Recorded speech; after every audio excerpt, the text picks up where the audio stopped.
ก็เลยมีการเปรียบเทียบว่าถ้าเราต้องการหาความเร็วของแสงเรารู้ว่าในสุญญากาศความเร็วของแสงค่ามากที่สุดคือ c เท่ากับ3ที่สุดแปดเนาะถ้าเรามีวัตถุใดวัตถุหนึ่งอาจจะเป็นแท่งแก้วเรามีแสงเดินทางมาพอมาในแท่งแก้วความเร็วของแสงกลายเป็น v v ในแท่งแก้วเป็นเท่าไหร่ถ้าเราสามารถวัดความเร็วของแสงในแท่งแก้วได้มาเปรียบเทียบกับความเร็วของแสงในสุญญากาศคือ c สิ่งที่หาด้วย v อันนี้จะเรียกว่าค่าดัชนีทางเหตุของแสงหรือค่าเห็นภาพสี่ส่วนก็เลยเป็นนิยามการความสัมพันธ์ระหว่าง n 4แล้วก็ v แล้วก็มีการนำแสงเอาแสงความเร็วคลื่นเดียวนะครับความเร็วคลื่นเท่ากับ589คือใช้ความเร็วคลื่นอื่นก็ได้แต่ว่าค่า n จะต่างกันเพราะว่า n เท่ากับ c ส่วน v และใน v นี่เองมันก็คืออะไรครับแลมด้า f มันจะมีแลมด้ามาเกี่ยวข้องอยู่ข้างในแล้วถ้าเราใช้แสงที่ความเร็วคลื่นอื่นก็จะเปลี่ยนค่า v แล้วก็เปลี่ยนค่า n ในการทดลองก็เลยจะใช้ระบบฟิกเป็นที่ค่าแสงค่าเดียวมาตรฐานถ้าใช้แสงตัวนี้นะครับก็จะได้ค่า n ของอากาศเป็น 1.0013ซึ่งเรามาปลายน่าจะคุ้นเคยกับตัวไหนบ้างเลยมาปลายน่าจะมีอากาศใช่ไหมมีแอร์มีแก้ว 1.5 แต่แก้วก็มีหลายประเภทในระดับสูงก็ได้มี 1.52 1.66 นะครับแล้วแต่จะเลือกน้ำ 1.23 น้ำแข็ง 1.31 แล้วก็มีก็จะประมาณนี้ใช้กับปลาทีนี้ถ้าเกิดมันมีการใช้ประโยชน์ของวัตถุนะครับแล้วเราอยากดูค่าเงินส่วนมากคือเปิดตารางดูนะเราไม่ต้องมาท่องจำในข้อสอบไม่ต้องห่วงครับขอให้เรารู้ว่าคืออะไรแล้วเราไปเปิดในอาจารย์ก็จะให้ตารางพวกนี้ไปแล้วก็ไปหาเอาว่าอยากใช้เองไหนโอเคแล้วมาลองดูว่าถ้าเรามีวัตถุหนึ่งซึ่งมีค่าดัชนีทางเหตุของแสงเท่ากับ 1.5 ตัวนี้ถึงเท่ากับ 1.5 ความเร็วของแสงจะเป็นเท่าไหร่ความเร็วของแสงคือที่วิ่งอยู่ที่ไหนv เท่ากับอะไรครับ c ส่วน n อันนี้อาจารย์พัทยาท่านลืมให้เฉลยแล้วก็เกือบหมดเลยเราเลยถ้าจะต้องจบเลยแต่ก็ดีก็พอดีเพราะอาจารย์ต้องใช้1 ชั่วโมงก็น่าจะได้ไปได้เร็ว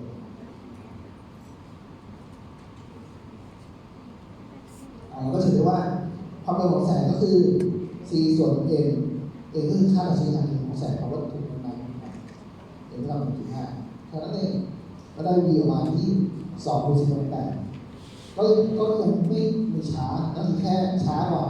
ความเร็วของแสงในสุญญากาศก็ยังจาก3 ที่4 ก็เป็น2 ก็ประมาณมาดูข้อต่อมามาดูคุณสมบัติต่อมาก็คือคลื่นเรารู้ว่าคลื่นจะมีอะไรครับจากจุดสูงสุดไปถึงจุดสูงสุดที่คือแลมด้าก็จากจุดนี้มาถึงจุดนี้ก็คือแลมด้าแล้วความสมพันธ์ก็คือมีกับแลมด้าใน3ตัวแปรเนี่ยความเร็วคลื่นความถี่ถ้าเรามีคลื่นลูกหนึ่งที่มีความยาวคลื่นแบบนี้แลมด้า1นะครับเคลื่อนที่ลงมาผ่านตัวกลางตัวกลางที่1ตัวกลางที่2เราจะพบว่าความถี่จะไม่มีการเปลี่ยนแปลงในการเดินทางผ่านตัวกลางความถี่ไม่เปลี่ยนแปลงแต่อะไรที่จะเปลี่ยนทั้ง v1 ก็เปลี่ยน v2 ก็เปลี่ยนแลมด้า1ก็เปลี่ยนแลมด้า2ก็เปลี่ยน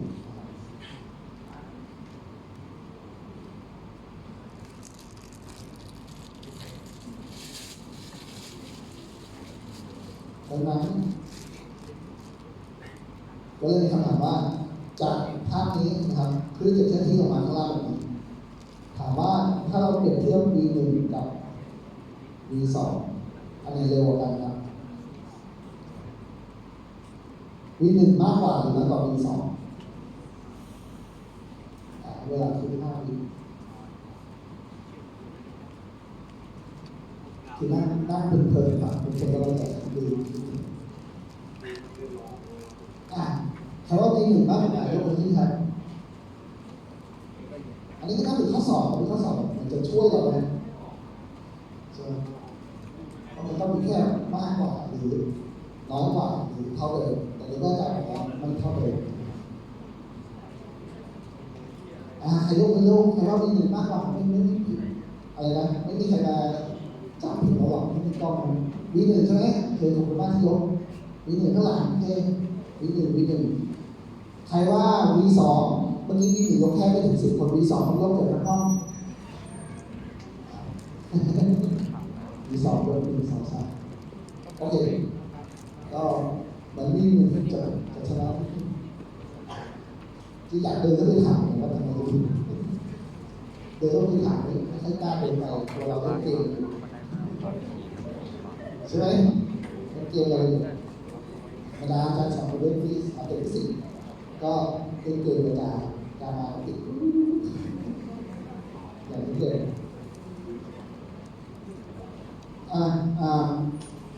คำตอบก็คืออย่างที่บอกว่าจะไม่เคยรู้เท่าไหร่ถ้าเราคิดภาพว่าความเร็วคลื่นลำดับหนึ่งมากกว่าลำดับสองจะไม่ตามภาพให้เปรียบเทียบเหมือนรถเทรลเลอร์จะวิ่งผ่านด่านแล้ว F มันเท่ากันเช่น F1 เท่ากับ F2 เท่ากับ10 เฮิร์ตซ์10 เฮิร์ตซ์ก็คือ10 หน่วยเฮิร์ตซ์คือ1 ต่อวินาทีหมายความว่าใน1 วินาทีจะต้องผ่านให้ได้10 ความเร็วคลื่นมาจากจุดนี้มาถึงจุดนี้แล้วอันนี้คือ1 ความเร็วคลื่นเขาต้องมีด่านอยู่ตรงนี้มีตำรวจยืนอยู่ด่านจับวันจับเวลาปุ๊บใน1 วินาทีต้องผ่านให้ได้10 คัน10 ความเร็วคลื่น10 ลำดับหนึ่งในขณะที่ V2 ตรงนี้มันเป็นรถคันสั้นๆอาจจะเป็นมอเตอร์ไซค์บินมาถามว่าความเร็วคลื่นสั้นๆเนี่ยใน1 วินาทีจะให้เคลื่อนที่ผ่านได้10 เทรลเลอร์รถบรรทุก10 คันยาวกับรถมอเตอร์ไซค์10 คันอันไหนต้องใช้ความเร็วเท่าไหร่ต้องเป็นอะไรครับใน1 วินาทีให้ผ่านได้10 คันเท่ากันความถี่คือ10 คันต่อวินาทีก็ต้องเป็นอะไรไม่ตอบเลยต้องเป็นอะไรครับเป็นรถเทรลเลอร์ใช่ไหมถ้าตอบได้แล้วเราไปดูกันเพราะว่ามันคันยาว10 คันมันต้องผ่านแต่มอเตอร์ไซค์เนี่ยใน1 วิก็มาช้าๆได้ใช่ไหมเพราะว่าความเร็วที่มันมากกว่านี่คือเหตุผลเพราะฉะนั้น V1 ก็เลยมากกว่าต้องมากกว่า V2 ตามธรรมชาติของแสงวิทยาศาสตร์จากการอยู่ตรงกลางเพราะถ้าเราได้ตรงนี้แล้วเราก็จะไม่ต้องไปจำสูตรยิบย่อยเรารู้แค่ว่า F มันเท่ากันแล้วเราก็รู้ว่า V เท่ากับลำดับ F ดังนั้นเมื่อเราได้ F1 เท่ากับ F2 นะครับแล้วก็ V เท่ากับลำดับ F V1 เท่ากับลำดับ F1 ดังนั้น F1 ก็คือ V1 ส่วนลำดับ 1 F2 ก็คือ V2 ส่วนลำดับ2อย่างนี้เพราะฉะนั้นก็คือความสำคัญของตัวแปร V กับลำดับเราคูณไขว้เอาลำดับอยู่ข้างกันซะก็เป็น V1 ส่วน V2 แล้วก็ลำดับ1ส่วนลำดับ2เป็นตัวนี้เราอยากหาความสัมพันธ์กับเกณฑ์เราจำได้ว่าอะไรนะ V เท่ากับ C ส่วน N ดังนั้นถ้าเป็น V1 ก็ C ส่วน N ก็มาแทนค่า V1 4 ส่วน 1 V2 4 ส่วน 1 2 4 กับ 4 ต่างกันก็จะได้มา N2 ส่วน N1 มันก็ได้ความสัมพันธ์ถ้าเราจะจับคู่ N2 ส่วน N1 ลำดับ1ส่วนลำดับ2ก็ได้ที่ได้เป็นความสัมพันธ์ออกมาความสัมพันธ์โดยตรงถูกไหมเพราะฉะนั้นสมการพวกนี้คนที่ไม่ชอบฟิสิกส์มันจะบอกว่ามันสมการมันเยอะแต่จริงๆเราไม่ต้องจับไงเราแค่เข้าใจแล้วว่าF1 ทำ F2 แล้วเขาอยากถามมันก็เป็นคำห้องสอบเราเพิ่มได้ครับเพราะถ้าต้องจำทุกอย่างก็เยอะๆมันเราพูดได้ ก็เข้าใจ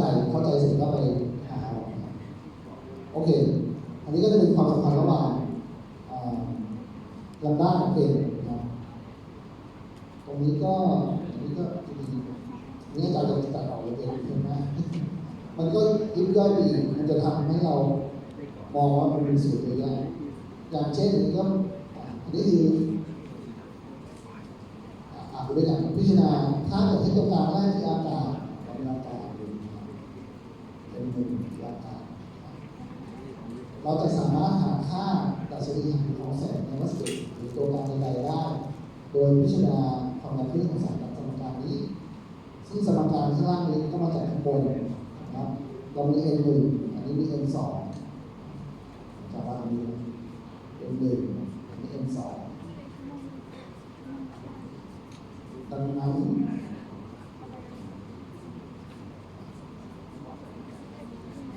นี่ก็เป็นลำดับหนึ่งนี่ก็ลำดับสองนี่ก็ลำดับสองแล้วความสัมพันธ์คือลำดับหนึ่งเท่ากับลำดับสองเป็นสองโจทย์ต้องการหาค่า n สองจริงๆเนี่ยโจทย์ต้องการหา n สองn สองแต่ว่า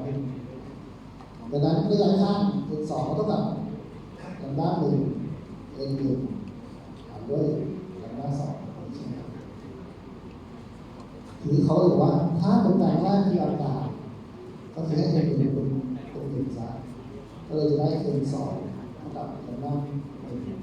คูณหนึ่งแล้วเป็นลำดับสองมันเหมือนกับเป็นสมการย่อยจำเดี๋ยวต้องเสียดายไปสองทีก็คือใช้สูตรเนี่ยเสียดายเลยตอนนั้นเขาเป็นตัวแปรว่า n สองก็คือ n ทำได้ก็คือทำงานที่ภายนอกทำได้ n คือของก็ถูกเช่นเรามีอย่างที่บอกเรามีวัสดุหนึ่งกับเชื้อหนึ่งมีความดันที่เป็นลำดับแต่ก็มีความดันที่อยู่ภายนอกแบบนี้จะได้ค่าเกินเท่ากับลำดับส่วนลำดับเราถึงความแบบอะไรนะสเปซิฟิกเป็นแบบไม่จำเป็นเดี๋ยวปีหน้าตัดต่อสรุปแค่ว่านี่เป็นสมการที่ชาสามารถหาสัมพันธ์ระหว่าง b ลำดับแล้วก็เกิดงานมาถึงคุณสมบัติถัดมาการสะท้อนพลังงานของแสงโดยในแลบแล้วถ้าเราเป็นการฉายแสงนะครับไปที่ตัวกลางจากอากาศเป็นแก้วจะมีการสะท้อนบางส่วนจากอินซิเดนต์เลยก็คือรังสีกระทบสะท้อนกับรังสีรีเฟลคเตอร์เลยแล้วจะมีบางส่วนที่หักเหเข้าไปในตัวกลางมีสเตตเลยก็คือรังสีหักเหจะสังเกตได้ว่ารังสีที่หักเหมันจะไม่เป็นเส้นตรงแบบนี้ครับมันจะเบี่ยงเบนเข้าหาเส้นปกตินี่คือเส้นปกติnormal line ดังนั้นเทต้าหนึ่งกับเทต้าสองจะไม่เท่ากันแต่กฎของการสะท้อนคือเทต้าหนึ่งกับเทต้าหนึ่งสองนี้จะเท่ากันเสมอ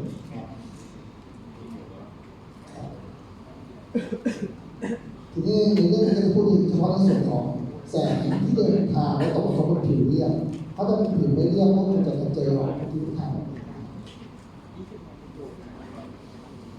ดังนั้นกฎของการสะท้อนก็คือ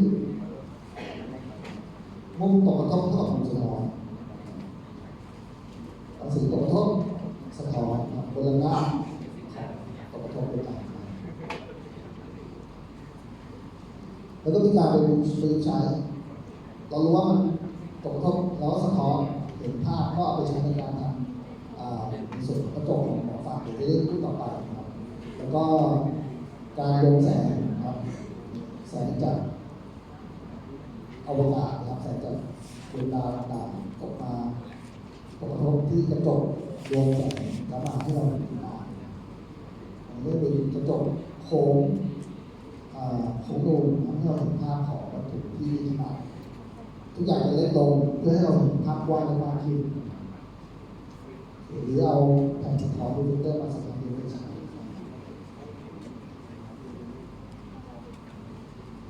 อันนี้ก็เป็นการนำเอาแสงมาวางไว้ตรงที่จุดโฟกัสเพราะว่าเราจะได้เรียนรู้ว่า ถ้าเรามีส่วนโค้งแบบนี้ ถ้าเราเอาแสงมาไว้ที่จุดโฟกัสแสงจะเดินทางเป็นเส้นตรงเนาะตรงกับตรงไหนพวกมันจะสะท้อนออกมาถ้าเราทำแบบนี้พวกมันจะได้ลำแสงที่เป็นขนาดออกมาในการใช้ประโยชน์ได้ดีกว่าคุณได้ลำแสงแล้วก็แสงยังเอาไปใช้ในการภาพได้อีกนะเพราะว่าจะสังเกตว่าถ้าเราแสงจะมีเรฟเฟกเตอร์ตรงนี้แล้วก็มีแสงสีขาวตกกระทบมาที่ตัวแบบนะครับแบบนี้ครับตรงมาที่นี้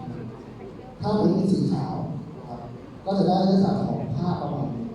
ก็คือถ้าไม่ใช้เรฟเฟกเตอร์ก็จะได้เงาตามธรรมชาติแต่ถ้าใช้เรฟเฟกเตอร์ก็เหมือนว่าเงาหายไปภาพดูสวยงามดูงดขึ้นแต่ถ้าเรามาเลือกใช้ตัวที่เป็นเงินที่มีความสะท้อนแสงได้ค่อนข้างเยอะก็สะท้อนแสงได้มากกว่าปกติจากที่มีเงาอยู่นี่ก็จะเปิดเงาออกไม่เห็นภาพแล้วก็จะเห็นแสงที่ค่อนข้างเข้มก็จะมีเงามีอะไรค่อนข้างเยอะจะไม่ค่อยนุ่มนวลแบบนี่คือการสะท้อนของแสงเป็นตัวการที่ต่างกันอันนี้ก็เป็นการวิจัยให้เรารู้ว่าเราเรียนเรื่องกระจกแล้วกระจกเราจะสามารถรวมแสงทั้งหมดนะครับที่สะท้อนออกมาที่ส่งมาจากหลอดไฟนะครับให้มันมาทางด้านหน้าที่เป็นสัญญาณหรือรวมแสงพระอาทิตย์ลงมาแบบนี้ก็สามารถที่จะรวมความร้อนที่จุดนี้ทำให้เกิดหลอดได้ก็เป็นประโยชน์โดยทั่วไป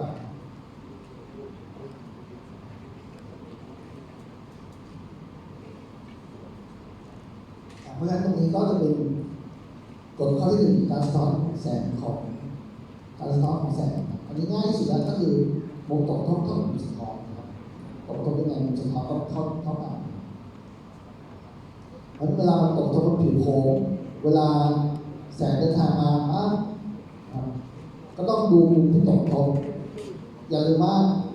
ทุกผิวโค้งเนี่ยมันจะมีส่วนหนึ่งที่มันจะเป็นกระด้างเป็นเพลง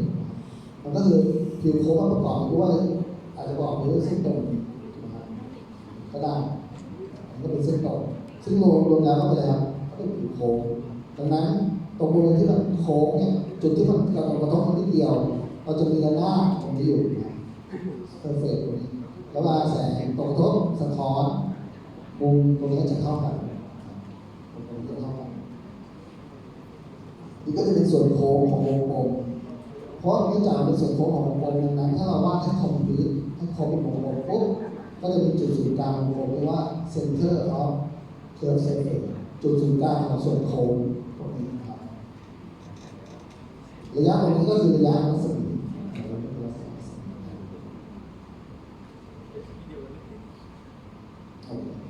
ต่อมาเมื่อมาดูว่าภาพที่เกิดขึ้นจากกระจกโค้งเว้ากับโค้งนูนมีแบบไหนได้บ้างโค้งเว้าสูงดีจะเห็นได้ว่านี่คือเทียนไขภาพเทียนจะเห็นได้ว่าภาพที่เกิดขึ้นคือตรงนี้เทียนขนาดใหญ่หัวตั้งจะมีจะมีเป็นภาพกล้องกระดานหัวกลับนี่หัวกลับนี่หัวตั้งปกติกระจกโค้งเว้าโค้งเว้าคือแบบนี้คือมันเป็นส่วนหนึ่งของวงกลมเนี่ยแล้วเราก็เลือกเอาหลักตรงนี้มาทำเป็นกระจกเอาเครื่องสารสะท้อนแสงด้านนี้แสงที่เดินทางมาไม่ได้สะท้อนมาด้านนี้ถ้าเป็นกระจกนูนก็จะแบบมีความต่างวาดให้ดูแล้วก็ฉากสารสะท้อนแสงด้านหน้าถ้ามันเป็นกระจกแสงตกก็จะสะท้อน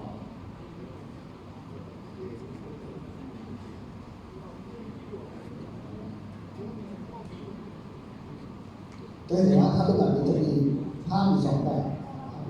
คือเอาต้องสินี่ภาพอยู่2 แบบนี่ภาพแบบเดียวคือมีขนาดเล็กกว่าตั้ง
มันจะตอบแล้วเราก็จะมาดูว่าภาพที่เกิดขึ้น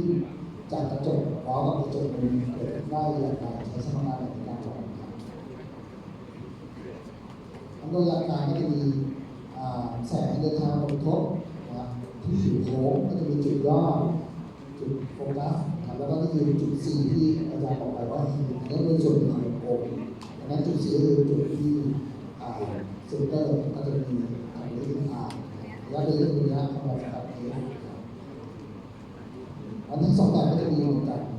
กระจกโค้งเว้าโค้งมือถ้าเป็นระยะนานแสงเดินทางมาก็จะตกกระทบกระจกแล้วก็มาสะท้อนที่จุดหนึ่งตกกระทบกระจกสะท้อนมาที่จุดหนึ่งอันนี้ก็คือจุดโฟกัสนั่นเองแต่ถ้าเป็นคอนเวกซ์มิเรอร์กระจกโค้งนูนแสงตกกระทบปุ๊บเนื่องจากว่ามันโค้งแบบนี้ใช่ไหมว่าถ้าล่างเส้นปกติเนี่ยจะตั้งฉากกับเซอร์เฟซในหน้าเพลนนะครับก็จะให้เกิดมุมตกกระทบเท่ากับมุมสะท้อนดังนั้นมันก็จะสะท้อนออกไปทางด้านนี้อันนี้ก็สะท้อนได้ดังนั้นมันจะไม่มารวมกันเนี่ยโค้งเว้าแต่เราสามารถหาจุดโฟกัสด้วยการลากเส้นปลายต่อมาด้านหลังกระจกก็จะได้จุดโฟกัสนี่ก็เป็นความต่างโฟกัสหรือเป็นระยะห่างถ้าเกิดส่วนโค้งเท่ากันก็เท่ากันได้คู่นะแต่ว่าเดี๋ยวจะมีการใช้เครื่องบอกว่าต้องเป็นบวกเป็นลบตามในการคำนวณสมการโดยส่วนใหญ่แล้วก็ใช้ตัวนี้ครับ1 ส่วน p บวก1 ส่วน u 2 ส่วน r หรือ1คือ1 ส่วน p บวก1 ส่วน q เท่ากับ1 ส่วน s อันนี้ไม่แน่ใจถ้ามปลายเราน่าจะเคยใช้สมการ1 ส่วน u บวก1 ส่วน v เรื่องเรียนใช่ไหมถ้าเป็นเรื่องเรียนบวกเท่ากับอะไรครับ1 ส่วน s มีใครใช้สูตรนี้บ้างอีกอันหนึ่งที่เจอบ่อยๆคือ1 ส่วน s บวก1 ส่วน s r กับ1 ส่วน f ใครใช้ตัวนี้คุณไหมเราไม่ว่าจะใช้ตัวไหนพยายามเป็นนักศึกษานะครับที่แบบว่าพร้อมเปลี่ยนตัวแปรเสมอเพราะว่ามันจะไม่อยู่แค่นี้ในระดับอย่างนี้คือเขาใช้เป็นมัธยมเพื่อแบบว่าให้มันดูง่ายดู UF แต่พอมันได้มาชอบมาใช้ S พาเพราะว่ามันจะแบบ S ง่ายๆมันก็แล้วแต่หนังสือเนาะถ้าเราเป็นนักศึกษาที่ปรับเปลี่ยนได้ตลอดเวลาก็จะได้คุ้นเคยว่ามันไม่มีอะไรเลยเขาแค่ต้องการระยะวัตถุนี่เป็นระยะวัตถุอันนี้ก็ระยะวัตถุนี่ก็ระยะวัตถุ V คือระยะภาพเขาเปลี่ยนจาก U S P V S R Q เหมือนกันหลักการเดียวกันแค่ตัวแปรเองครับถ้าเกิดการภาคเราจะมาใช้สูตรพวกนี้ในการทำข้อสอบอาจารย์บางท่านอาจจะไม่ค่อยชอบแต่อาจารย์โอเคทางกลุ่มวิทยาหรือว่าเนี่ยเพราะว่ามันเหมือนกันอาจารย์เข้าใจคือบางคนอาจจะติดในว่าจำไม่ได้คือว่านี่คือระยะวัตถุนี่คือระยะภาพนี่คือมันก็ยังไงก็ได้ขอให้ทำโจทย์ได้แต่ขอให้รู้ไว้ว่าถ้าเราเรียนวิชาอย่างนี้ถ้าเราเรียนคอมพิวเตอร์โปรแกรมมิ่งภาษาเบสิกภาษาฟอร์แทนภาษาไพทอนภาษาซีทั้งหมดคือโปรแกรมมิ่งก็เป็นตัวแปรทั้งหมดถ้าเรายึดที่หลักการมันจะทำภาษาไหนได้แต่ถ้าเป็นยึดที่จะต้องเป็นปริ้นจะต้องพิมพ์ว่า PRNT ตัวใหญ่ๆเนี่ยแล้วถ้าเป็นภาษาอื่นทำไม่เป็นมันจะทำให้เราชีวิตเราจะค่อนข้างยากปรับเปลี่ยนพยายามเปลี่ยนไปเสียว่ามันไม่มีอะไรแค่แปลเปลี่ยนแปลก็จะทำเพราะนี่ก็เป็นอีกสิ่งหนึ่งอันหนึ่งที่ต้องขอโทษว่ามปลายในเซอร์เวย์เขาใช้สูตรนี้นะครับแต่ก็พยายามให้เราเท่ากับนานาชาติใช้สูตรที่โลกประเทศอื่นเขาดังนั้นเมื่อวัตถุโอก็เลยมาดูว่าถ้าวัตถุโออยู่ห่างจากกระจกมากๆเราจะมารับเป็นในสถานภาพนี้นะครับเหมือนเรามีตัวที่อยู่ไกลมากโลกเราอยู่ที่เรากระจกมาวางเพราะแสงที่เดินทางมาที่กระจกนี่ก็จะต้องเป็นอะไรครับแสงขนาดก็จะต้องสะท้อนแล้วมาเป็นสถานภาพถ้าแสงขนาดเดินทางมาก็จะต้องมาพบกับที่จุดเลยแต่ในระยะวัตถุอันนี้คือวัตถุสำหรับพระที่เป็นวัตถุเนาะก็ระยะ P เลยก็จะถือว่าไกลมากเข้าใกล้อินฟินิตี้นะครับถ้าเราบอกว่าภาพเป็นที่ตำแหน่งไหนเราก็เลยมาเอาระยะภาพเข้าระยะวัตถุเข้าใกล้อินฟินิตี้มาแทนค่าในสมการข้างบนอันนี้ก็เป็นอินฟินิตี้ซะก็จะเป็นสมการว่า1 ส่วนอินฟินิตี้1หารด้วยจำนวนที่มากก็จะเป็นระยะ0ก็ได้1 ส่วน q เท่ากับ2 ส่วน r แบบนี้นะครับดังนั้น q ก็เท่ากับ r ส่วน2แบบนี้นะครับดังนั้นระยะภาพอยู่ที่ตำแหน่งที่ r แล้วหารด้วย2ก็ไปดูที่รูป ถ้าตรงนี้เป็นส่วนโค้งของวงกลมนี้ก็จะเป็นจุด4ตรงนี้อันนี้คือระยะ r แล้ว r ส่วน2คือตรงนี้ก็เลยเรียกว่าดังนั้นระยะภาพมันก็คือ q ที่ r ส่วน2นะครับ q ที่ r ส่วน2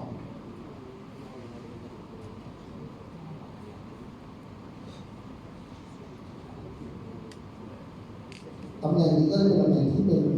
ความยาวโฟกัสนะครับคือจากจุดยอด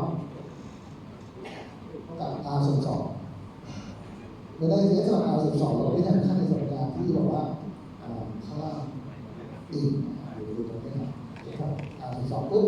1 ส่วน t บวก1 ส่วนคือถ้าทำ2 ส่วน r เราสามารถเปลี่ยน2 ส่วน r เป็น1 ส่วน f ได้เพราะว่าจากสมการนี้ดังนั้นถ้าเราย้ายค่าก็ได้2 ส่วน r เท่ากับ1 ส่วน fก็เป็น f ส่วนเอา2ขึ้นมาคูณ f เอา f ย้ายมาคูณเข้าก็จะได้ตัวนี้คือก็ได้เป็นสมการแล้วแต่ว่าต้องการหาความยาวโฟกัสก็ใช้ตัวนี้เรามีข้อมูลเหลือค่า r ก็ใช้ตัวนี้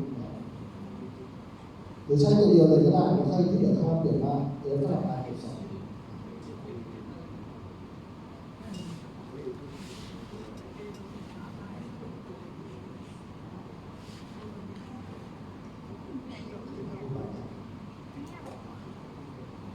ในส่วนของกำลังขยายมันก็จะมีการเปรียบเทียบระหว่างขนาดภาพกับขนาดวัตถุขนาดภาพก็คือความสูงภาพบนอิมเมจสีเขียวความสูงของลูกศรก็สุดท้ายด้วยความสูงของวัตถุก็ได้เป็นกำลังขยายถ้ามันเท่ากันก็กำลังขยายเป็น1ก็คือไม่ได้ขยายถ้ามันมีค่ามากกว่า1ก็การขยายแล้วก็ถือว่าเป็นการย่อภาพย่อหรือจะใช้ระยะภาพวัดจากจุดยอดก็ได้ Q ด้วย P แต่จะมีเครื่องหมายลบเนาะเดี๋ยวเครื่องหมายลบจะอธิบายอีกทีว่ามันจะเป็นเพราะบางทีเราจะไม่ต้องวาดรูปทุกครั้งเวลาทำโจทย์ทางออบเจกต์ทางเล่นเลยจะจบ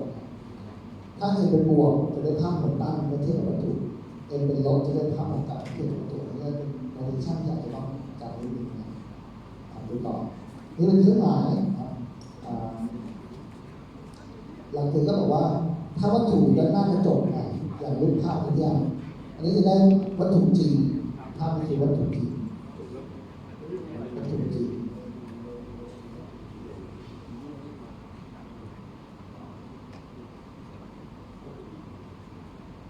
ภาพจริงครับ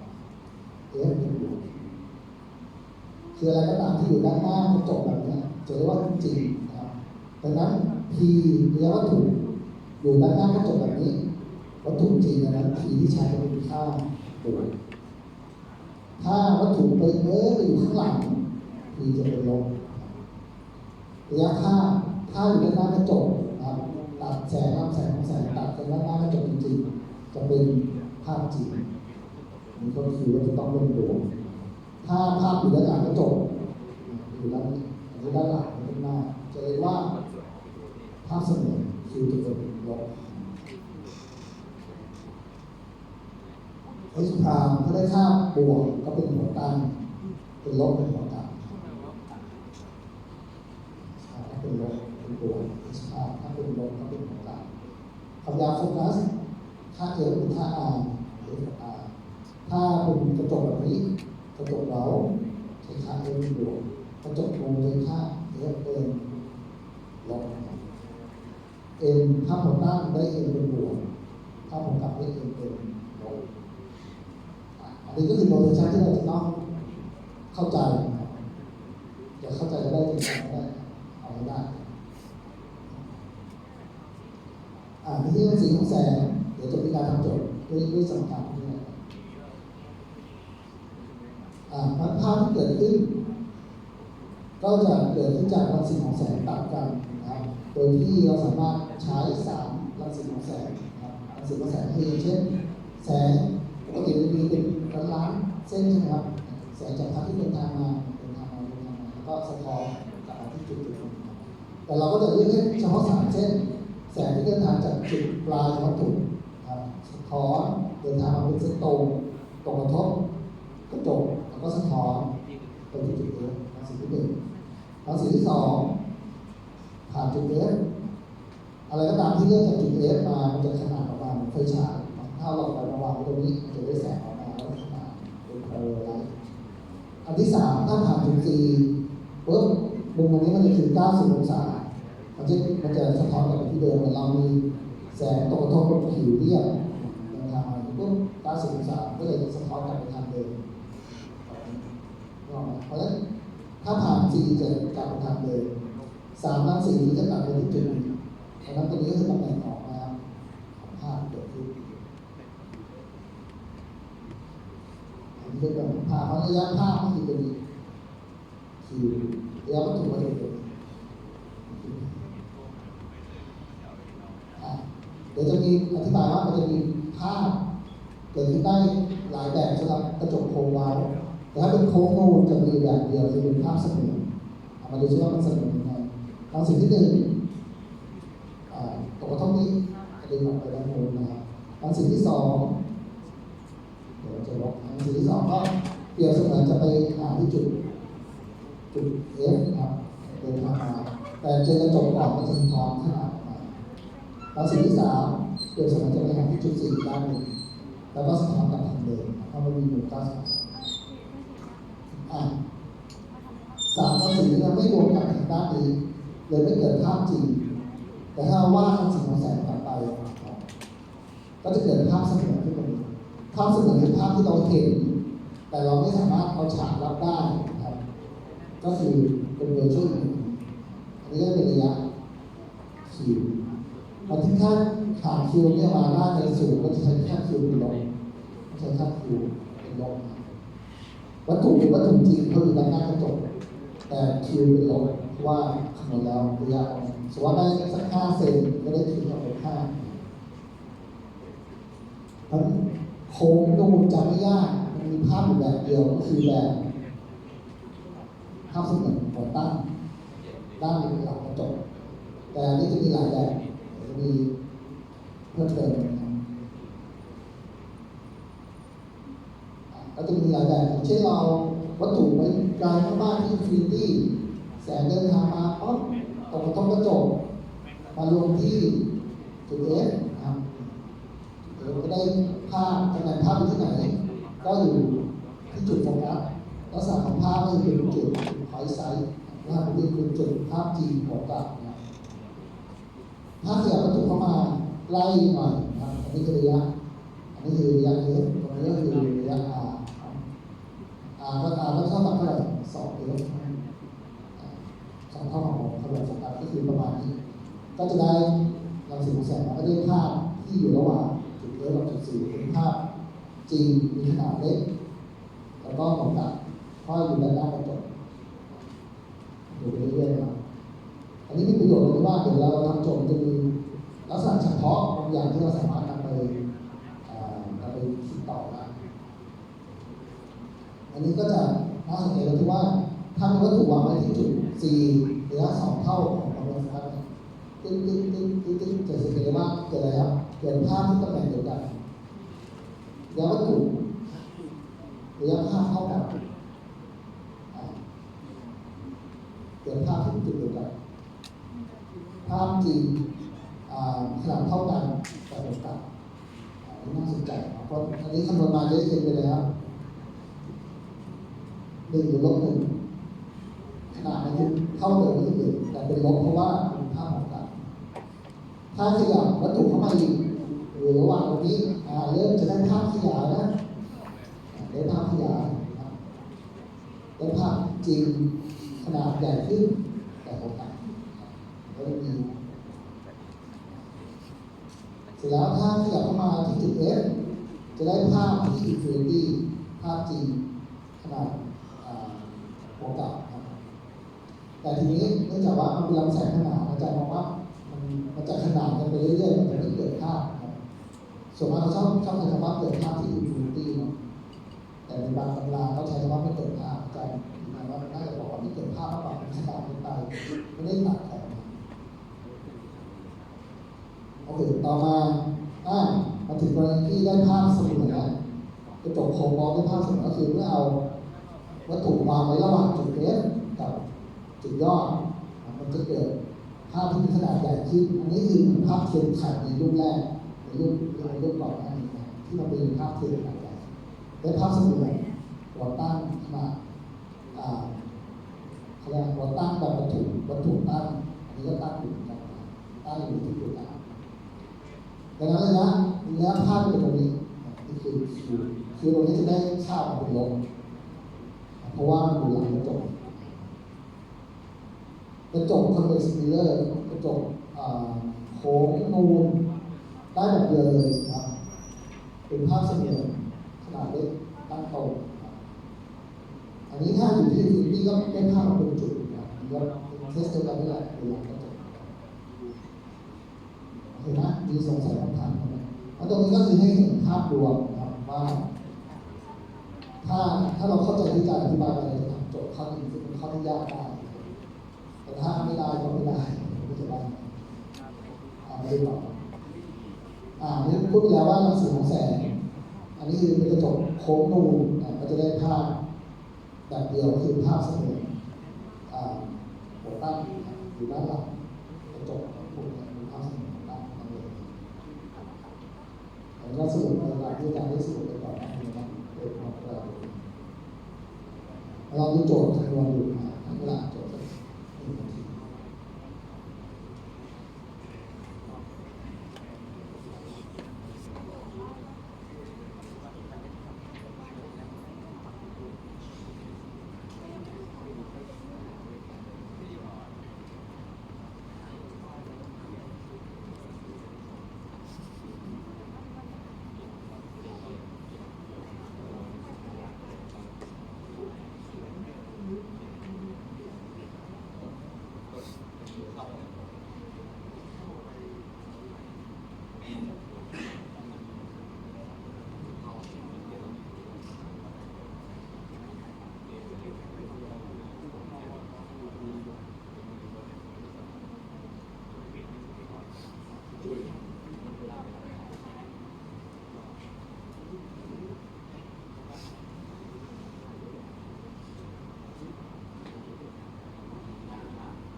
คือเขามาดูว่าอันนี้เป็นกระจก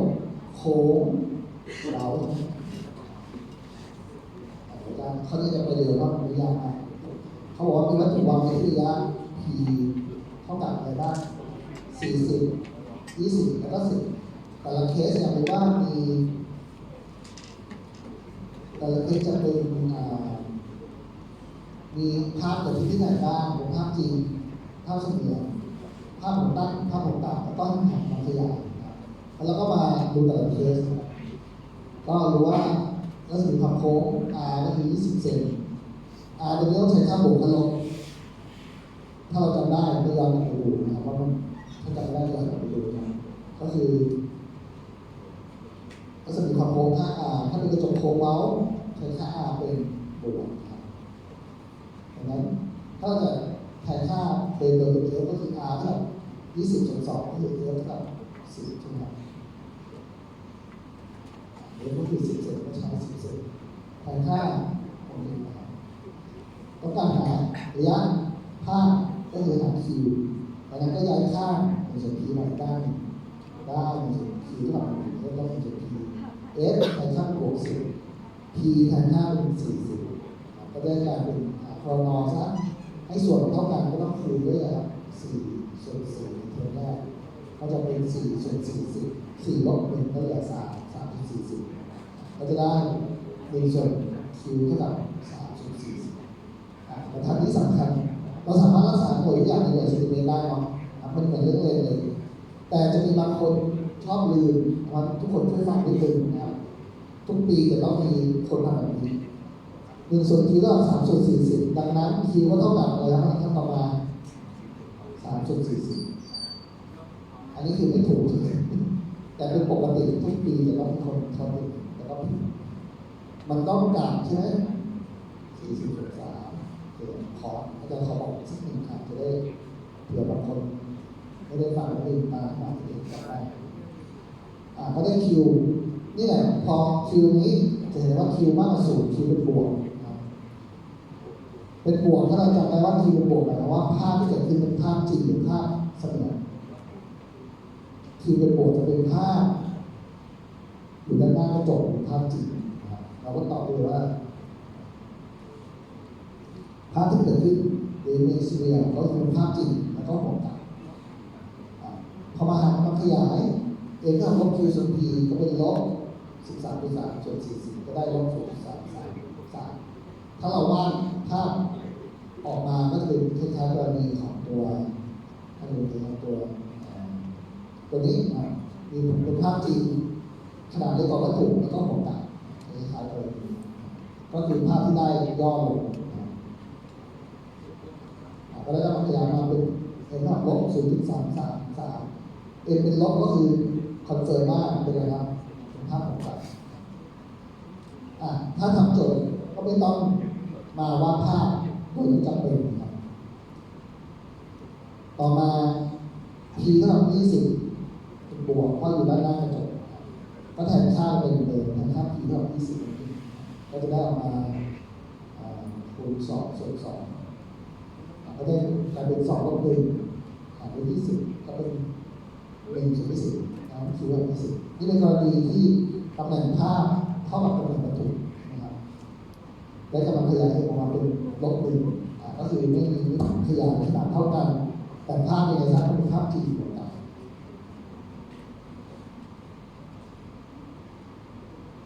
ต่อมาสุดท้าย p เท่ากับ10 เซนนะครับก็แทนค่าไปอันนี้จะได้อะไรนะสนใจก็คือมันเหมือนกันใช่ไหมเทอมนี้กับเทอมนี้เหมือนกันก็ได้เป็น1 ส่วน q เท่ากับอะไร0เพราะฉะนั้นถ้าคุณไขว้ตรงนี้ q เท่ากับ1 ส่วน 0หรือเข้าใกล้ infinity q เข้าใกล้ infinity แสดงว่าระยะภาพอยู่ไกลมากก็ถือว่าไม่มีภาพเกิดขึ้นประมาณนี้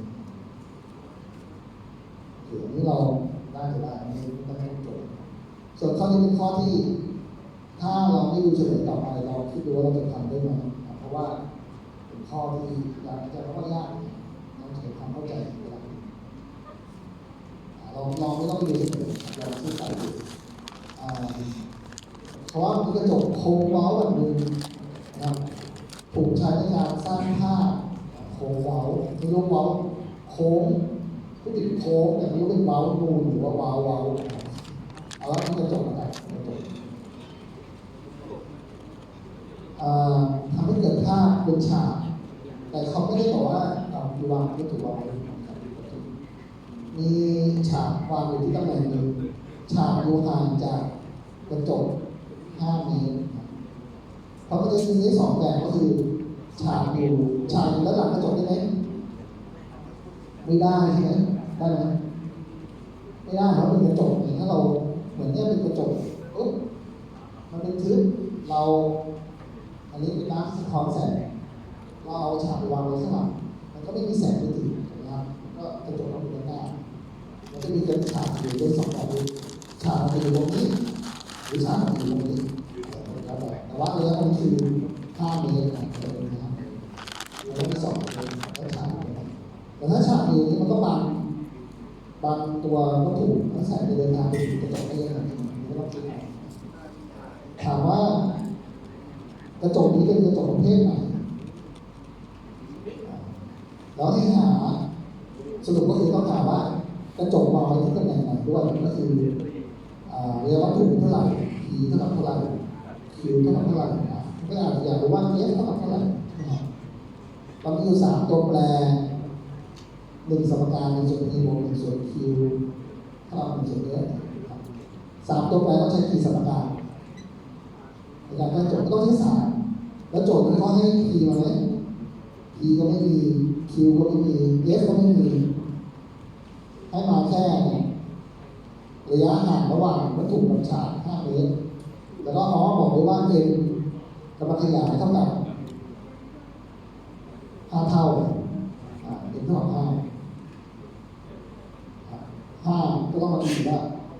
หรือลบ5ใช่ไหมอันนี้คำถามแรกคือดูสิว่าห้องเราเป็นยังไงกระจกนี้กระจกแบบไหน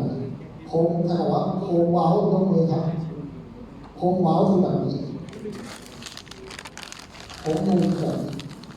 แบบอื่นเพราะว่าแบบอื่นเพราะว่ากระจกเป็นโค้งเว้า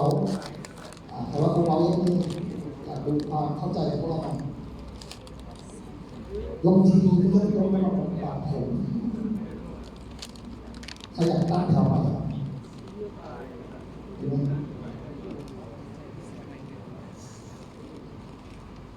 เมื่อวานนี้มีอาจารย์สอนกลุ่มหนึ่งอาจารย์มาให้ยกมือปุ๊บอาจารย์ว่ายกดีๆเขายกดีๆแล้วยกดีอารมณ์ใช้ได้เอยกแล้วมีบางส่วนใครว่าบีครับบีโอเคบีคือโค้งนูนนะที่บอกว่าคนที่ตั้งใจยกเพราะว่าอย่างนั้นเราก็ฟังใช่ไหมอย่างเช่นถ้าเราไปทำงานแล้วมีผู้จัดการมีหัวหน้ามีซีอีโอบอกว่ามีใครอยากทำงานนี้บ้างผมว่าจะทำ delivery ส่งหนังสือพิมพ์แล้วเราก็ฟังบ้างไม่ฟังบ้างไม่ยกมือเอาไม่ได้ใช่ไหมยังไงก็ได้แต่เขาไม่ยกมือไงแต่สุดท้ายเราไม่ถึงเรื่องนะครับแต่มีคนหนึ่งที่ทำงานส่งหนังสือพิมพ์ตั้งแต่ยากจนขนาดไม่มีเงินจนปัจจุบันเป็นคนที่ผลิตชาโอชิตามเคยได้ยินเนาะทีนี้มีสตอรี่ของเขาตอนนึงคือเขาบอกว่านายจ้างอยากจะให้ส่งสื่อพิมพ์ให้เร็วเลยถามว่ามีใครแบบขี่มอเตอร์ไซค์ไปส่งสื่อพิมพ์ให้ได้บ้างหรือไม่นะแล้วก็ไม่มีใครยกเพราะทุกคนว่าเราแบบอยากแค่ทำงานเองเหนื่อยพอแล้วตามได้ยกขึ้นผมครับเขาก็ได้งานไปแต่คืนนั้นไม่ต้องทำอะไรคืนนั้นเขาต้องไปหาเขาจะไปยืมจักรยานเพื่อนจะไปยืมมอเตอร์ไซค์เพื่อนมาหัดขับเพราะว่าเขาขับรถอยู่นี่คือ mindset ของคนที่บอกว่าเราจะต้องเอางานก่อนเราที่เหลือที่ว่างเราต้องมี mindset ในการที่ทำงานผมก็ว่าชื่นชมนะครับวันที่ยกมืออย่างตั้งใจว่าจะตอบข้อนี้นั่นแหละซึ่งมันก็จะติดตัวเราไปไงถ้าเราจะเรื่อยๆเลยไม่ได้ก็จะเป็นคนอื่นที่ยกมือแล้วทำคำตอบก็คือถ้าเราเลือกดีก็คือผิดเพราะว่าดีมันเป็นกระจกโค้งนูนภาพแบบเดียวที่เกิดขึ้นได้คือภาพเสมือนภาพเสมือนไม่สามารถเอาฉากรับได้และภาพที่มีขนาดเล็กกว่าวัตถุเสมอไม่ถ้าเป็นแบบนี้ช้อยเดียวที่ได้คือเขาบอกว่าอยู่บนฉากแล้วเป็นโค้งเว้าแล้วก็ตำแหน่งเดียวที่เกิดขึ้นได้คือตำแหน่งที่ภาพมีขนาดใหญ่ถ้าเราย้อนกลับไปดูที่อาจารย์พยายามอธิบายกับลูก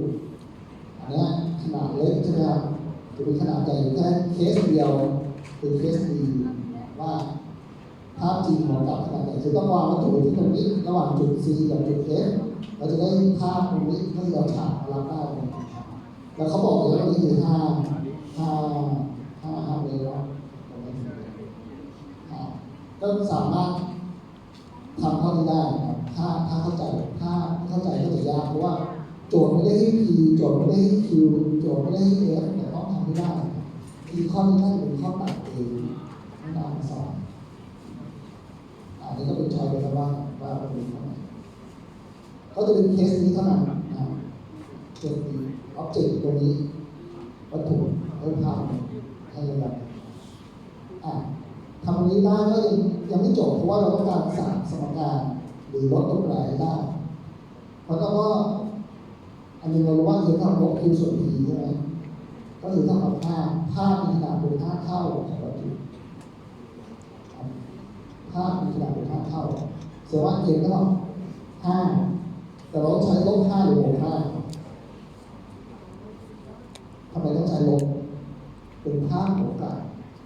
ก็ต้องเป็นลบเพื่อให้ใช้สมการได้ก็เลยจะได้ลบ q ส่วน p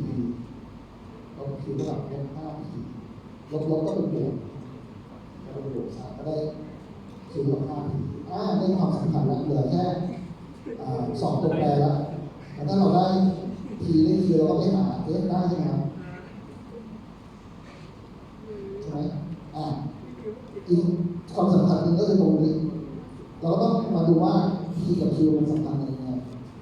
ถ้าวัดจากตรงนี้ถึงตรงนี้ P วัดจากตรงนี้ถึงตรงนี้ส่วนนี้คือ Q แสดงว่าระยะ Q เนี่ยมันประกอบไปด้วย5บวกด้วย P ก็คือเป็นความสัมพันธ์นี้คราวนี้เราสามารถได้2สมการสมการที่1สมการที่2สมการ2ตัวแปรเราสามารถแก้หา Q กับ P ได้เลยก็เอามาแทนค่าเอา Q เรา 5P มาแทนค่านี้เราได้ออกมาคือ P บวก5เท่ากับ 5P ย้ายข้างจะได้ 5P เท่ากับ 4P P ก็เท่ากับ25แล้ว Q ก็เท่ากับ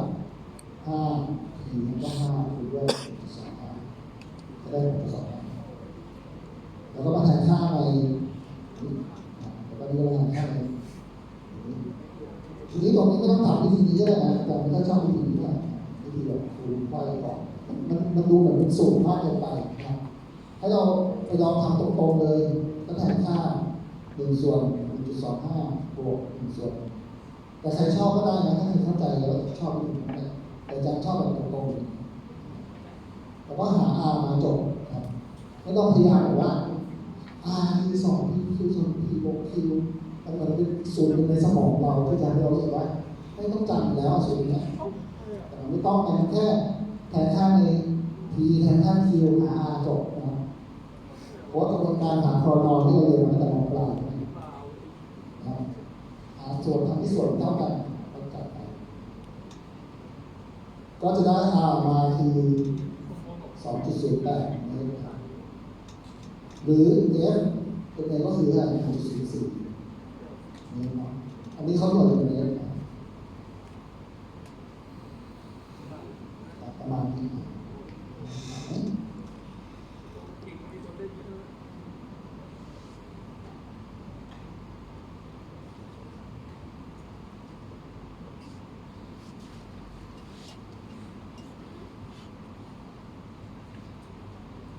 ปีหน้าเดือนเขาจะออกมาตัดเองคือพอเขาย่างมาสอบปุ๊บแล้วเขาสอบง่ายเขียนเลยนะเขาเลยกันมาดูเรื่องการหักขีดแสง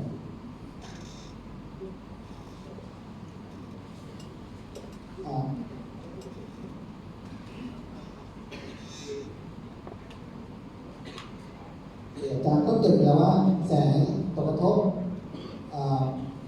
ตรงกลางโปร่งแสงใดๆสามารถสะท้อนแล้วก็หักขีดบริเวณนั้นได้ใช่ไหมครับเรื่องการหักขีดก็จะไปดูว่ามันมีสูตรสมการความสัมพันธ์อย่างไรระหว่างมุมตกกระทบกับมุมหักขีดเนาะเอาไปใช้เยอะนะเพราะว่าจะเป็นการทำให้เกิดภาพกล้องถ่ายภาพหรือว่าการเรืองแสงเพื่อให้เกิดภาพที่เลนตาเป็นกล้องถ่ายภาพเป็นปกติต้องใช้หรือแม้กระทั่งการหักขีดในแท่นแก้วไฟรอบติดครับเพื่อให้รับดาต้า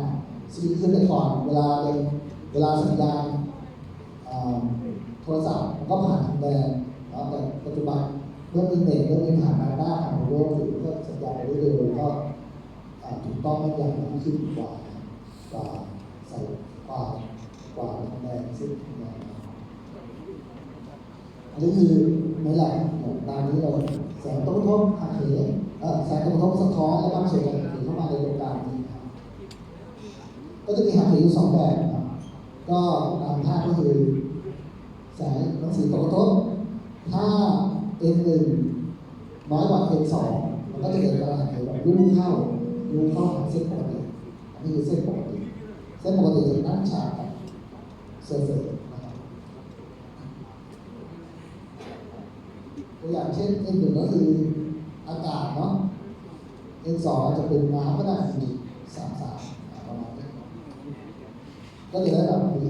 มีลูกเข้าถ้าจะพยายามจับแสงทางจากตรงกลางที่เป็นต่ำไปหาเป็นที่สูงกว่าก็จะลูกเข้าหากเห็นแบบลูกออกก็คืออาจจะเดินทางจากตรงกลางที่กว่าไปหาตรงกลางที่น้อยกว่าจากน้ำออกมาจากลูกออกโอเค ทีนี้ผลการสังเกตก็พบว่าไอ้ความสัมพันธ์ระหว่าง N1 กับ N2 เนี่ยนะครับถ้าดู2อันนี้พร้อมกันจะพบว่าถ้าเอาอัตราส่วน N1 หารด้วย N2 เอา N1 หารด้วย N2 อัตราส่วนของค่า N เนี่ยมันจะเท่ากับ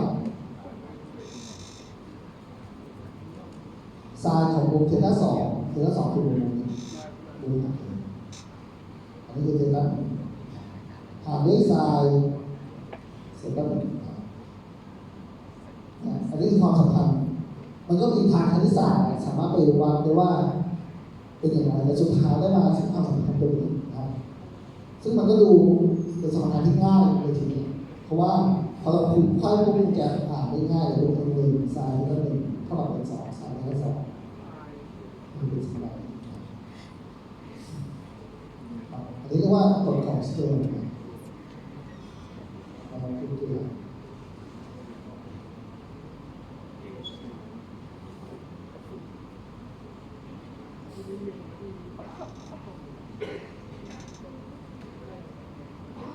โจทย์แล้วเราทำดู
วาดรูปนะเขาบอกว่าเมื่อฉายแสงจากดวงดาวที่กำลังตกกระทบผิวน้ำโดยรับแสงในมุม60องศาของผิวน้ำนี่คือผิวน้ำตอนนี้ก็ต้องเป็น60องศา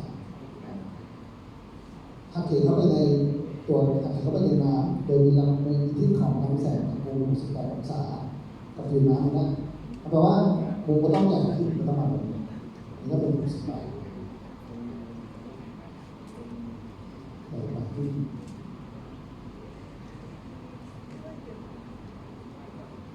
ประมาณนี้นะ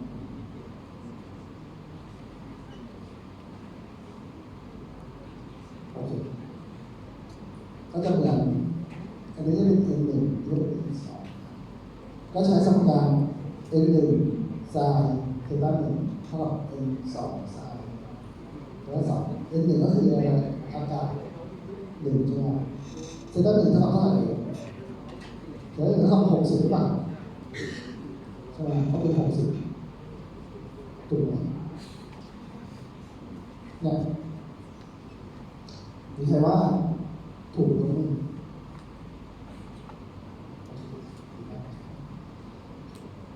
คือเผื่อๆเนี่ยเดี๋ยวเราเพลินว่าเขาให้มุมอะไรนี่นะไม่ใช่ต้องวัดที่มุมนี้เดี๋ยวเราดูกันนะต้องวัดจากเส้นปกติน้ำชาแล้วตรงนี้ก็เป็น60บวกเทต้า1เท่ากับ90แล้วเทต้า1ก็คือ30ก็เป็น2ที่35ไซน์เทต้า2ก็คือก็ต้องเป็นตรงนี้เทต้า2ก็เป็น90ลบ68ก็เหลือ12เหลืออีก2ระดับอันนี้ก็ 0.5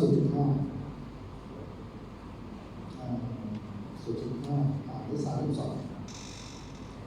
จำไม่ได้ว่าเท่าไหร่แล้วก็กดคลิกได้ดูเลย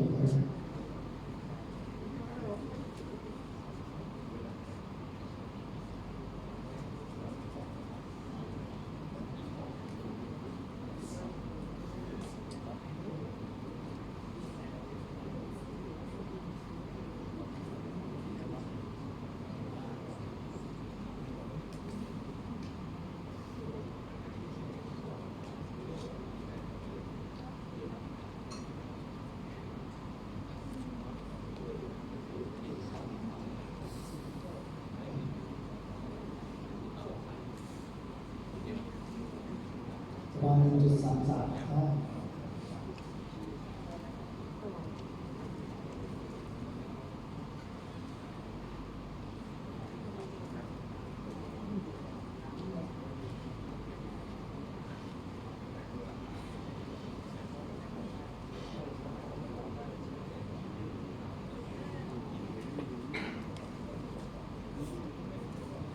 ถ้าเสร็จแล้วเป็นข้อถัดมา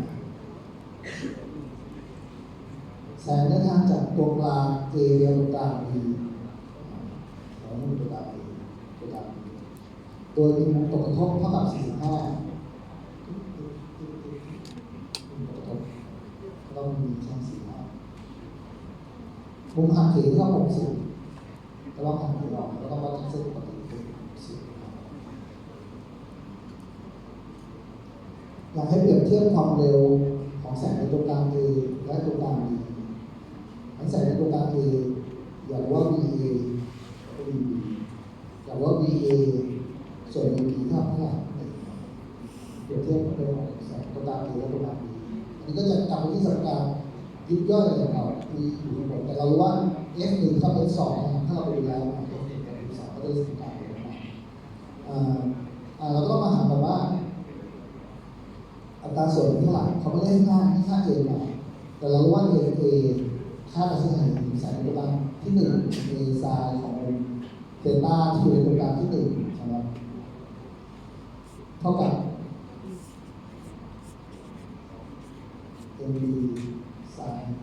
เดลต้า B NA ก็คือไม่ค่าก็ต้องจ่ายค่าก็ต้องเป็น NA ส่วน MB เท่ากับไซน์เดลต้า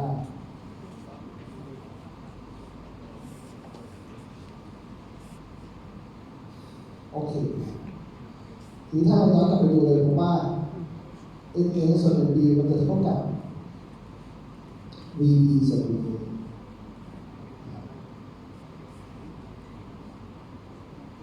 จำได้ไหมเราดูเราจะใช้สมการ N เท่ากับ C ส่วน B ก็ได้นะครับ NA ก็เท่ากับ C ส่วน B NB เป็น C ส่วน VB ก็จะได้ส่วนต่างดังนั้นถ้าเราต้องการหา VB ส่วน VA เราก็จับคู่เราก็จับคู่ตัว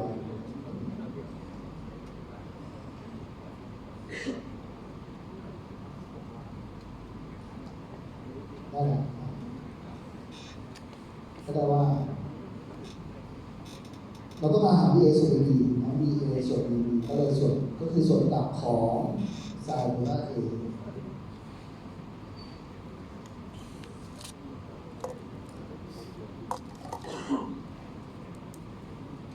นี่คือตัว A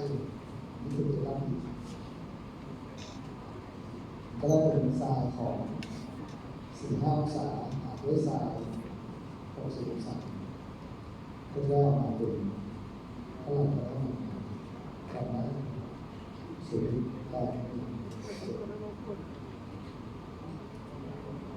ประมาณนี้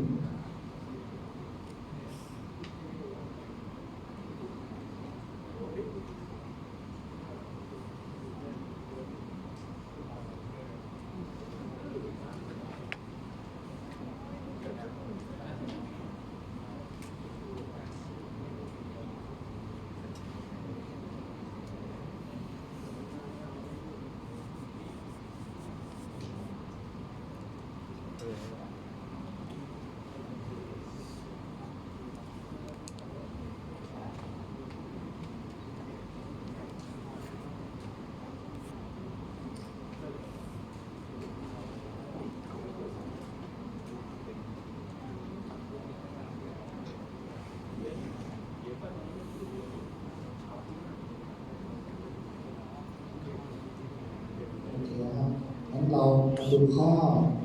ที่ใช้ให้เกณฑ์ก่อนนี่เป็นการแข่งขันขึ้นทรงผมที่เขียวมากเดี๋ยวให้กลับมา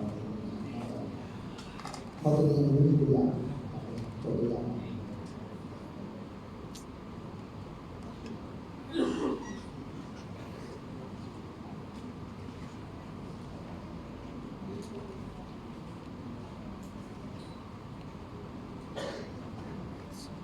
อันนี้นะ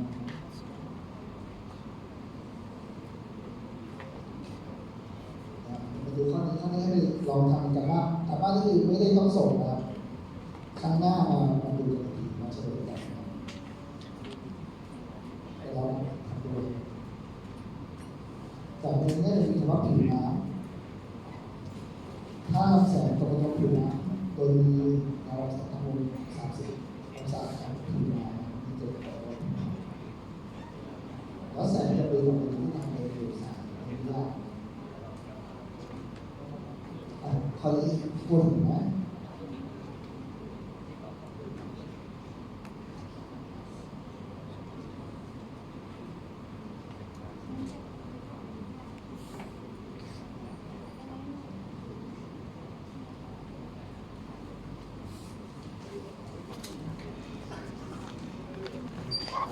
เขา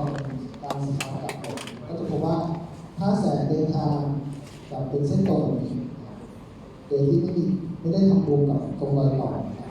ก็จะไม่มีการหักเหตรงนี้แสงเดินทางมาแล้วทำวงตรงนี้คือด้านหนึ่งก็จะเกิดการหักเหแบบยืดออกแสงเดินทางมาวงหักเหในขณะที่วงตรงเท่าใหญ่ที่เป็นวงเป็นด้านหนึ่งวงหักเหว่าทำไมครับก็จะใหญ่ขึ้นเป็นด้านสองแล้วจะไปถึงจุดหนึ่งที่แสงเดินทางมาปุ๊บแล้วมุมเพดานสองเนี่ยเป็น90 องศามุมนี้เราจะเรียกว่ามุมวิกฤตอันนี้เราเป็นมุมวิกฤตเป็นมุมที่ทำให้แสงเดินทางมาแล้วก็ไปตามลำแสงขนาดนี้จะเกิดได้เฉพาะกรณีที่แสงเดินทางจากตัวกลางที่มีค่าเทียมมากไปหาเทียมน้อยเช่นกรณีอาจจะเป็นน้ำ1.33เป็น2ก็คืออากาศเป็นนี่คือวงวิกฤตการหาวงวิกฤตว่าหาได้อย่างไร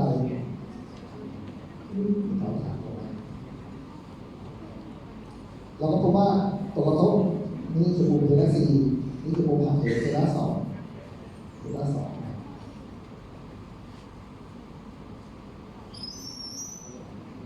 ก็ได้ว่าไซน์N1ใช่ไหมครับ N1 ไซน์ตัวด้านหมุนรอบ N2 ไซน์ตัวด้าน2นะครับคือด้านหนึ่งถ้าเป็นตำแหน่งที่ว่าแสงเดินทางมาแล้วหักเหแบบนี้คือด้านหนึ่งนี่คือมุมวิกฤตให้เกิดมุมหักเหเท่ากับ90 องศาแล้วก็ถ่ายภาพดู90 องศา N1 คือ1ไซน์ของมุมวิกฤตแล้วเท่ากับ N2 คือตัวกลางตัวใดคือตัวกลาง N2 เอาไม่ใช่ N1 ถ้าถึง N1 คือN2 คืออากาศของค่า N2 กับเขาจะคงไว้ใช่ไหมคงไว้ก็ได้เป็น N2 สายเป็นหน้าสาย90 องศาสาย90 องศาเท่ากับเท่าไหร่ครับเท่ากับ1แต่เราก็เลยว่าสมการนี้ก็เลยสามารถเขียนได้อยู่ด้วยหรือเขียนได้ดูได้ไซน์ได้4ย้ายค่าก็เป็น2ส่วน1ได้สมการมาดังนั้นเทต้า4ก็เลยเท่ากับนะครับไซน์อินเวอร์สของ n2 หรือ n1 ถือง่ายๆแล้วก็มาเราดูโจทย์ข้อหนึ่งนะครับโจทย์คำนวณหาวงโตที่สุดที่ฉายแสงสู่ช่องแก้วแล้วสามารถทำให้แสงเดินทางมาจากด้านหนึ่ง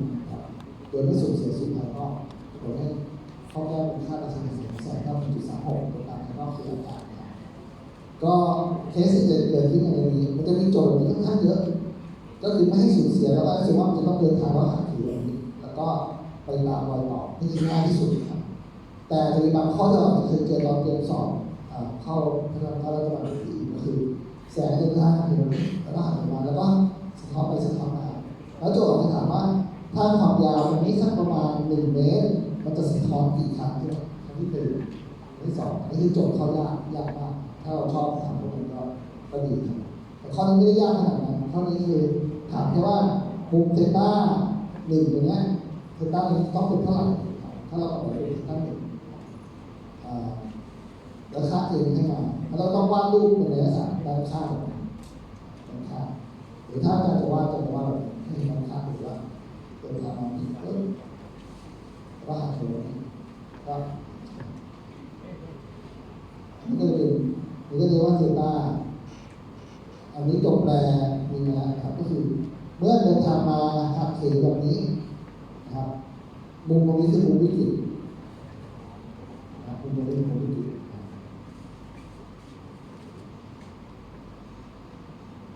การใช้แบบนี้จะได้ง่าย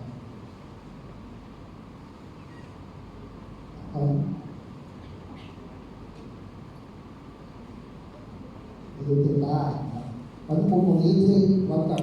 จุดนี้ก็จะเป็นเทต้า4นะครับอันนี้ก็จะเป็นมุม90 องศาเราก็การหาว่ามุมวิกฤตเป็นเท่าไหร่เพื่อที่จะย้อนกลับไปว่ามุมเทต้าจะเป็นเท่าไหร่ได้แล้วเราต้องมาทำมุมนี้ก่อนก็จะได้ว่าตรงกลางที่เป็นข้อนะครับเอ็นของไพ่ไซน์ของมุมเทต้า4จะเท่ากับเอ็นแอร์ถ้าเราเกิดว่าเอ็นของอากาศนอกเอ็นของท่อค่าจะใช้งานใส่แก้วเอ็นไพ่ไซน์เทต้า4เท่ากับเอ็นแอร์ไซน์90 องศา90 องศาดังนั้นไซน์90ก็เป็น1ก็จะได้ไซน์เทต้า4เท่ากับ1ด้วยนี่เท่ากับ1นี่เท่ากับ 1.36 ก็ได้เท่ากับ 0.735 มุมนี้เกี่ยวมาก็ได้ 47.31 มุมนี้เกี่ยวกับ 47.3 คือข้อนี้จะไม่ยากเลยครับแต่มันมีปัญหาที่ว่าแล้วเราจะหามุมนี้ได้อย่างไรแต่พอดีข้อนี้อาจารย์ค่อยเฉยนะก็เลยไม่ค่อยสนุกเท่าไหร่เราก็รู้ว่ามุมวิกฤตคือ 47.31 แต่เราต้องการหามุมนี้ซึ่งมุมนี้มันได้มาจากอะไรครับนี่คือเอ็นแอร์นี่คือเอ็นไพมันก็คือตัวสมการเอ็นอากาศคุณได้ไซน์ของเทต้าเท่ากับเอ็นของท่อคุณได้เอ็นไซน์ของมุมนี้ซึ่งมุมนี้จะหาได้อย่างไรมุมนี้ที่เท่ากับเท่าไหร่แต่พอดีมันมีเฉลย3 เหลี่ยมมุมภายใน3 เหลี่ยมรวมกันเป็นเท่าไหร่ครับ180ดังนั้นอันนี้คือ90แล้วเพราะมุมเทต้า4กับเทต้าตรงนี้จะต้องเป็นไงครับต้องเท่ากับ90 2ตรงนี้บวกกันต้องเท่ากับ90ดังนั้นเทต้า R ก็คือ90ลบเทต้า4 90ลบ4 7.3 มันก็ได้เป็น 12.9 ก็เลยแทนค่าลงมาก็จะง่ายทีนี้การวิเคราะห์ง่ายครับก็จะได้มุมไซน์เทต้าก็เท่ากับเอ็นไพ 1.36 อันนี้เอ็นแอร์ก็คือเท่ากับก็จะได้มาได้เป็น7.22นี่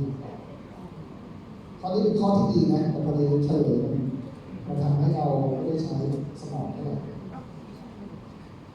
เดี๋ยวข้างหน้าจะแรงเฉลยให้จะได้คิดนิดนึงข้อนี้ข้อให้เราทำกันบ้างเราจะลองคุยกันข้างหน้าอันนี้เดี๋ยวมาข้างหน้าไม่ได้ข้อ